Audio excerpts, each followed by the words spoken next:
आज के क्लास में हम पढ़ेंगे क्लास 10 का मैथ्स। चैप्टर है 5, नाम है अर्थमेटिक प्रोग्रेशन और आज के क्लास में हम बनाएंगे एक्सरसाइज 5.2। पिछले कुछ क्लास में हम 5.1 कर चुके हैं, 5.2 का भी बहुत सारा क्वेश्चन सॉल्व कर चुके हैं और आज हम एक्सरसाइज 5.2 का क्वेश्चन नंबर 10 के आगे सॉल्व करेंगे, राइट।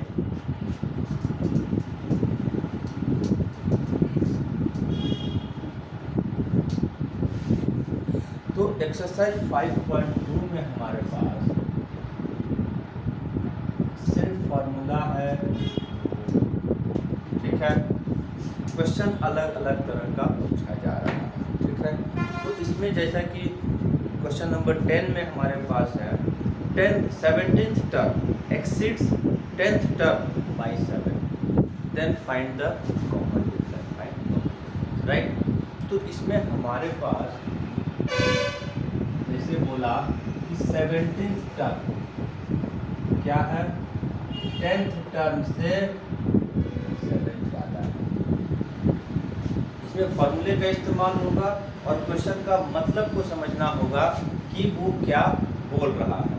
जैसा कि इसमें बोल रहा है 17th term exceeds the 10th term by 7, condition applied कर दिए क्वेश्चन के अनुसार।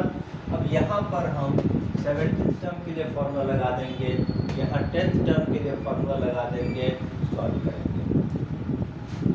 तो इधर जब हम 17th टर्म के लिए फॉर्मूला लगाएंगे तो a प्लस 17 माइनस 1, इसके लिए 10th टर्म के लिए फॉर्मूला लगाएंगे तो ये हमारा a plus 10 minus 1 d plus 7, ठीक है। अब इसको हम सॉल्व करेंगे 17 माइनस 1 10 माइनस 1,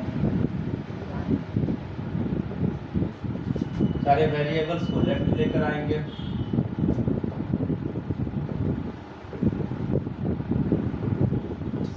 ठीक है, ये प्लस माइनस में है, कैंसिल हो गया। 16 माइनस 9d इक्वल टू 7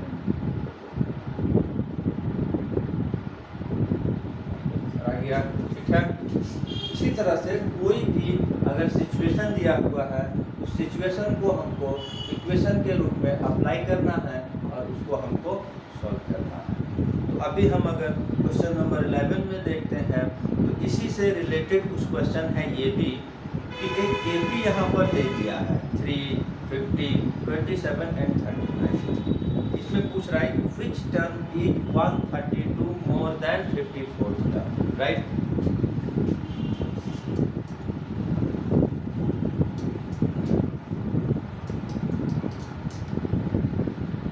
तो हमारे पास एक ए बी ही दे दिया है जो कि 3, 15, 27, 3, 15, 27, 39,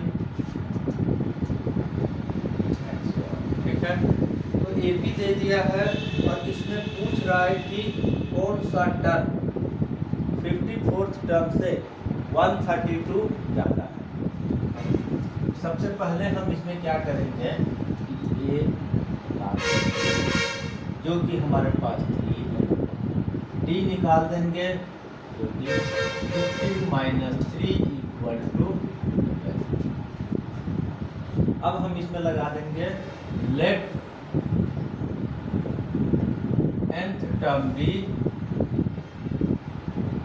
132 मोर देन 54th टर्म। मान लेते हैं कि जो nth टर्म है, nth टर्म हमारा 54th वाले से 132 ज़्यादा है। तो सबसे पहले अलग अलग पहले an निकाल लेंगे, फिर एक 54 निकाल लेंगे,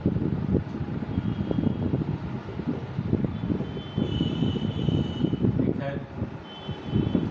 a की जगह 3 है पता है, n नहीं मालूम है और d की जगह 12 into n 12 है। 12 इंटू 1 12, 12 एन, 12 में से 3 माइनस 9, ये हो गया हमारा एन। अब हम क्या निकालेंगे 54 a plus 54 minus 1 d।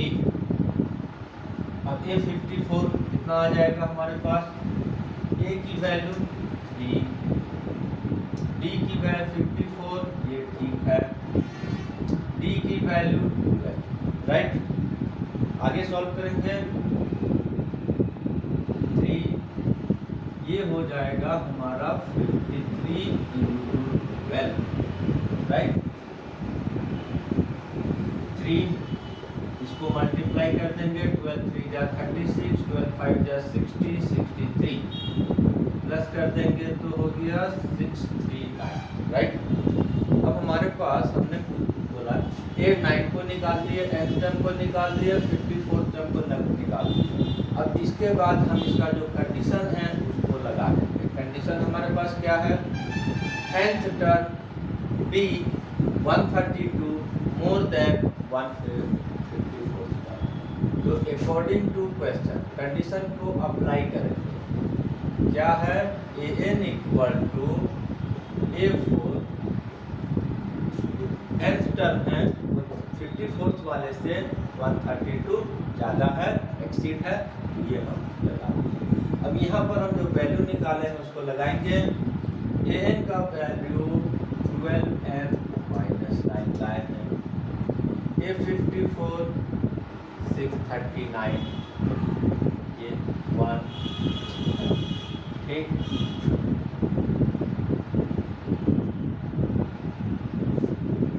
12n 9 add हो गया तो आ जाएगा 771, ये 9 उधर जाकर प्लस हो गया, 780 बाई 12 कैंसिल करने के बाद 65 आएगा। और ये इससे कन्फर्म हुआ कि 65th टर्म जो है वो 54th वाले से 132 ज़्यादा, ठीक है।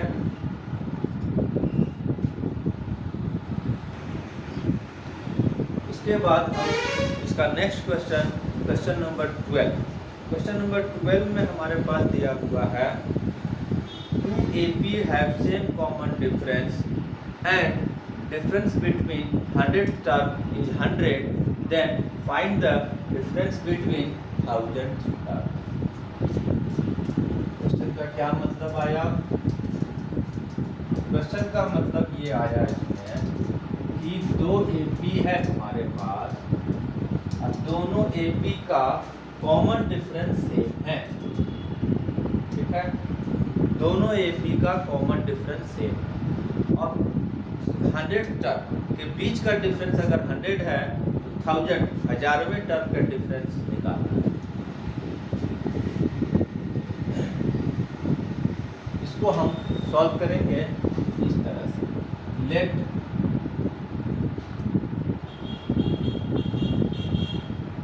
First term of first AP equal to हम ये ले लेते हैं, ठीक है।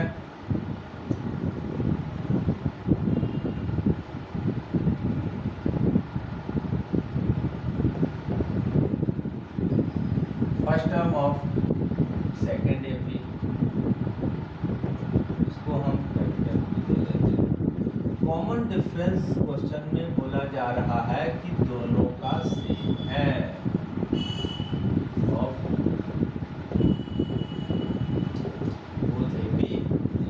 अब हम क्या करेंगे, दोनों का nth टर्म निकालेंगे, राइट।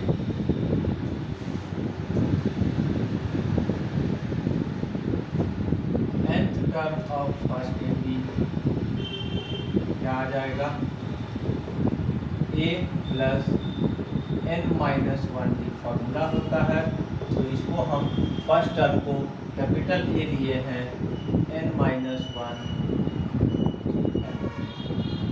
थोड़ा सा और सॉल्व कर दिए तो आ गया ये ND माइनस, ठीक है। अब nth term of second AP निकालेंगे।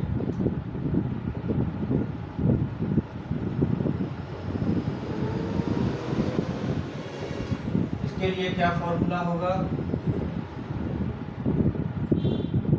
फॉर्मूला वही रहेगा, लेकिन फर्स्ट टर्म चेंज हो जाएगा और ये हो गया हमारा Bn-1। फिर इसको थोड़ा और सॉल्व करेंगे तो Bnd माइनस, ये दो आया हमारा nth term of first AP, nth term of second AP। अब हमको ये बताने बोल रहा है डिफरेंस बिटवीन 1000 टर्म। सबसे पहले हम nth टर्म का डिफरेंस फाइंड करेंगे।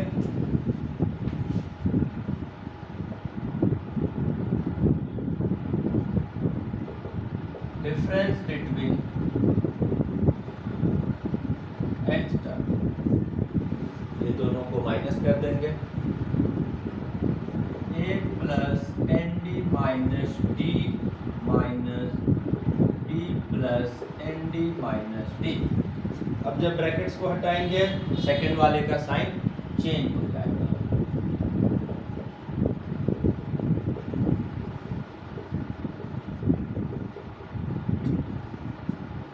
अब यहाँ पर देखते हैं जो सेम है वो कैंसिल हो जाएगा, तो ND प्लस में माइनस में कैंसिल हो गया, D प्लस में माइनस में कैंसिल हो गया, तो ये क्या आया A minus D।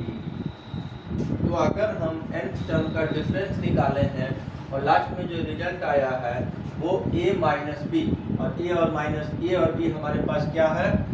First term of AP है A, first term of second AP है B। तो difference between any term does not depends on the number of term. Number of term पे difference between nth term depend नहीं कर रहा है, तो इसका मतलब होता है कि किसी भी टर्म के बीच का जो डिफरेंस है वो सेम रहेगा। और हमको 100th टर्म का डिफरेंस 100 दिया हुआ है, therefore since difference between any term does not depend on number of term, n पे डिपेंड नहीं करता है, therefore difference between any term is same, therefore difference between any term is same, and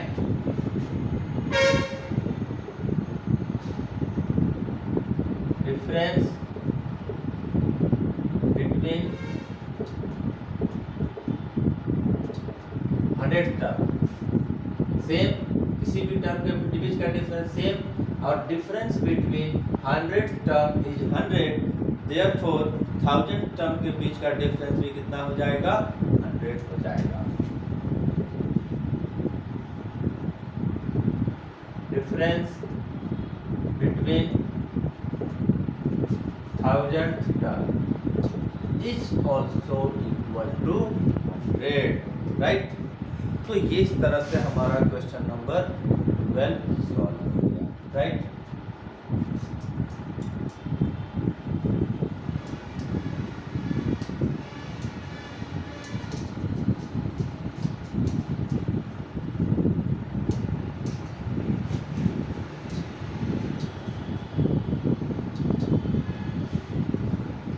इसके बाद question number 13 में अगर देखते हैं तो 13 है, 14 है, 15, 16 कुछ क्वेश्चन है। अब थोड़ा सा इजी वे में आएगा। 13th में पूछा जा रहा है कि how many 3 digits number are divisible by 7। इसका मतलब क्या हुआ? 3 डिजिट नंबर क्या है? क्वेश्चन नंबर 13 है, 3 डिजिट नंबर जो है वो उसकी संख्या जो 7 से डिवाइड हो कितनी है। सबसे पहले हमको ये पता करना होगा कि 3 डिजिट नंबर है कौन सा। 3 डिजिट नंबर जनरली 100 से स्टार्ट होगा और 99 ठीक है। 3 डिजिट नंबर दैट मीन जिसमें कि 3 डिजिट 100 से स्टार्ट होगा और 999 पर होगा। अब इसके बीच में how many numbers are divisible by 7, कितना नंबर इसमें है जो 7 से डिवाइड है। ठीक, तो इसमें सबसे पहले हम पहला नंबर पता करेंगे जो 7 से डिवाइड है। कैसे पता लगाएंगे? तो 100 से हम 100 को 7 से डिवाइड करेंगे। ठीक, 7 का टेबल पढ़ते जाएंगे, 100 के बाद जो नंबर आएगा वो हमारा हो जाएगा।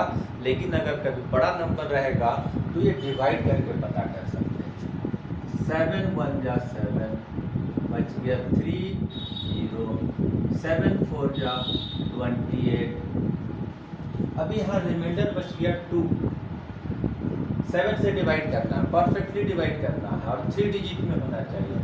2 में क्या ऐड होता? यहाँ 7 होता तो डिवाइड हो जाता, यानी कि कितना 5 का रिक्वायरमेंट है।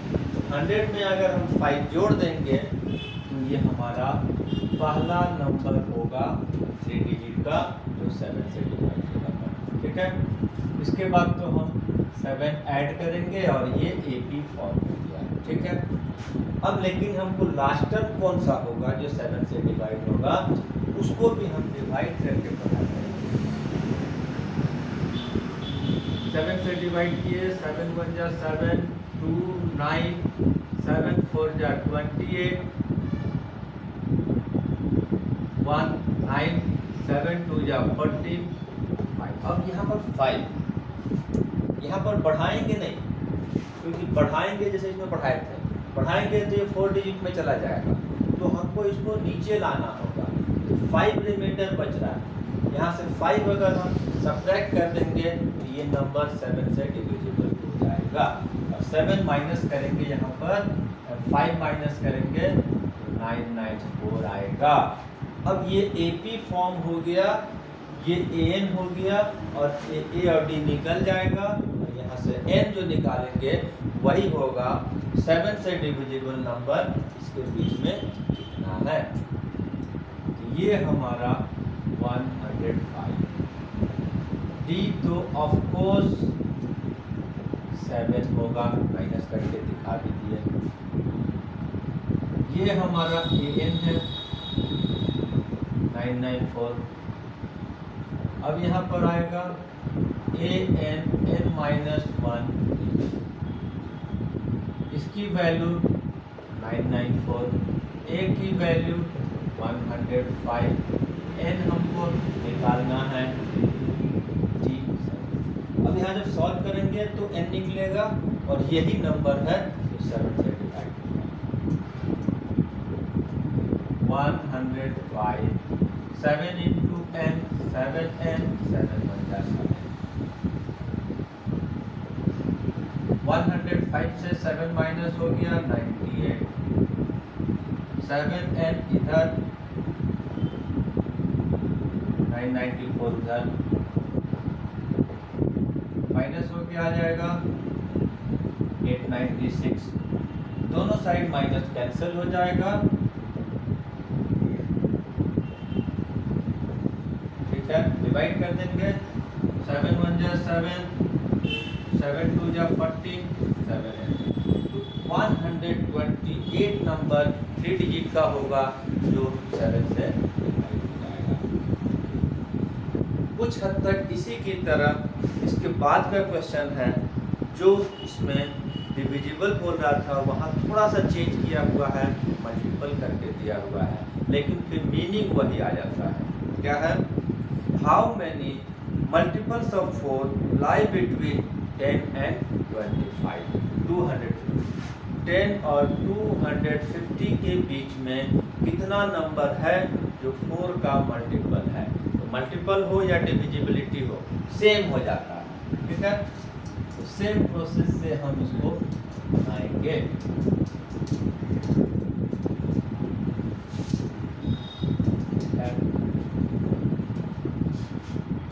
14, 10 और 250 के बीच का 4 का मल्टीपल पता करना है।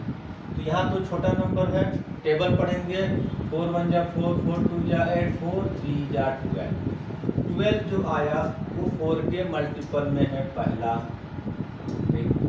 दूसरा तीसरा तो 4 प्लस करेंगे, 4 4 जा 16 एंड 4 5 जा 12। फिर लास्ट वाला जो टर्म है निकालने के लिए हमको डिवीजन प्रोसेस से जाएंगे,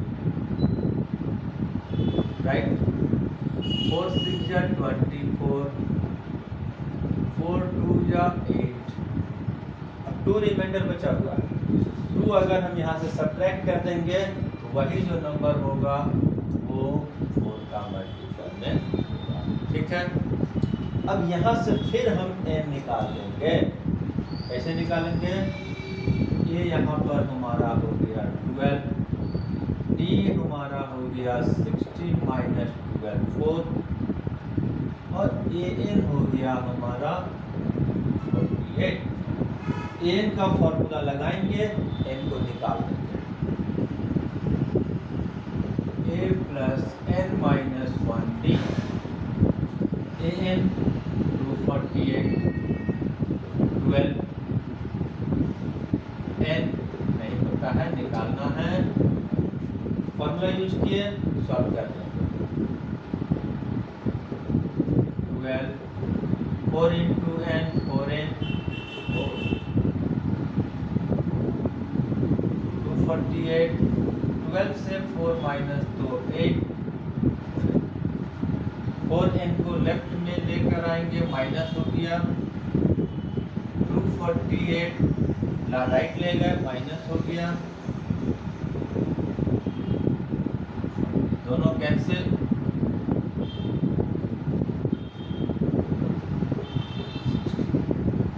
how many terms are there?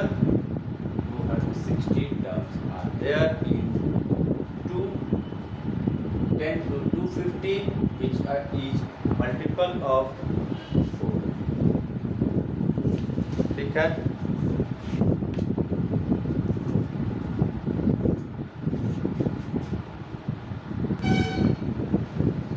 इसके बाद नेक्स्ट क्वेश्चन में हमारे पास है 15 नंबर।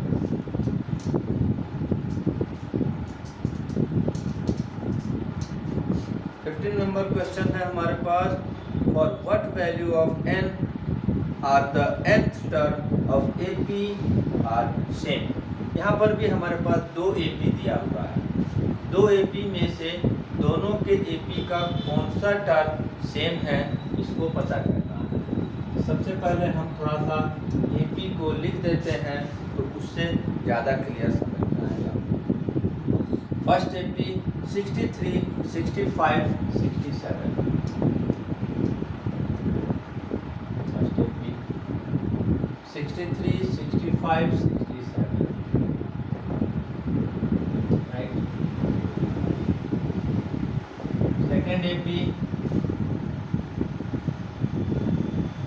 3, 10, 17। अब इसमें दोनों AP हम सामने दिखा दिए, दोनों AP का कौन सा टर्म जाकर सेम हो जाएगा, और हो जाएगा क्यों होगा? क्योंकि यहाँ 2 इंक्रीजिंग में है या 7 इंक्रीजिंग में है। ये 2 की स्पीड से अगर हम गाड़ी से लेकर तुलना करते हैं तो ये 2 का स्पीड से बढ़ रहा है या 7 का स्पीड से बढ़ रहा है। तो इसका मतलब है कि ये कहीं ना कहीं जाकर इसको ओवरटेक कर लेगा। और कहाँ पर ओवरटेक करेगा? गाड़ी का अगर तुलना करते हैं तो कहाँ ओवरटेक करेगा वही निकालना है, राइट। तो यहाँ पर हमारे पास हम लेट कर लेंगे, फिर यहाँ पर nth टर्म जो है दोनों का सेम है, और हम दोनों के nth टर्म को निकाल के इक्वेट कर देंगे और n निकल जाएगा, राइट। तो इसके लिए हम क्या करेंगे? a होगा हमारा 63, d होगा 65 माइनस 63 2, सेकेंड AP के लिए a होगा 3, d होगा 10 माइनस 3। अब दोनों का हम nth टर्म निकाल देंगे।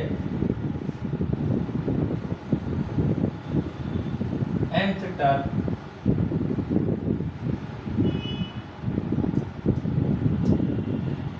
let nth term of both AP is same। अगर हम लेट कर लिए कि दोनों AP का nth टर्म सेम है तो therefore nth term of first AP निकाल देंगे पहले। nth टर्म ऑफ फर्स्ट क्या होगा, an plus n minus 1। First AP के लिए a क्या है 63, n t क्या है 63, 2n 63 से 2 माइनस 61। ठीक है,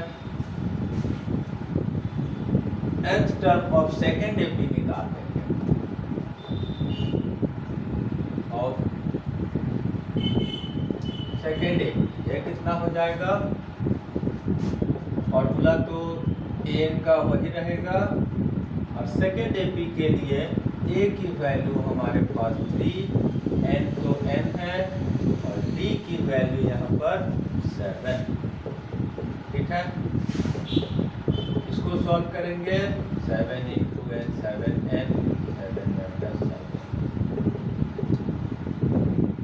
यहाँ पर दोनों AP का nth टर्म निकाल दिए और चूंकि हम लेट किए हैं कि दोनों का AP का nth टर्म सेम है तो देयरफॉर दोनों को हम इक्वेट कर देंगे।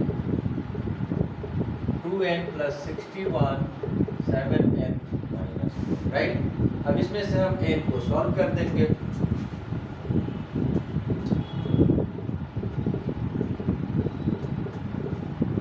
ठीक, 7n इधर आया माइनस हो गया, 61 उधर गया माइनस हो गया, 5n 65 दोनों माइनस कैंसिल,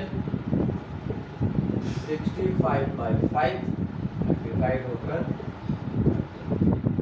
तो आंसर आया हमारा n इक्वल टू 13 और इसका मतलब है कि 13th टर्म दोनों AP का सेम होगा यानी कि 13वां टर्म, राइट। अब इसके बाद हमारे पास एक क्वेश्चन फिर कंडीशन अप्लाइड वाला क्वेश्चन है कि determine the AP whose third term is 16 and seventh term exceeds the fifth term by 12। यहाँ पर दो कंडीशन हैं और दोनों कंडीशन को अप्लाई करके हम क्वेश्चन को सॉल्व करने का प्रयास करेंगे, राइट।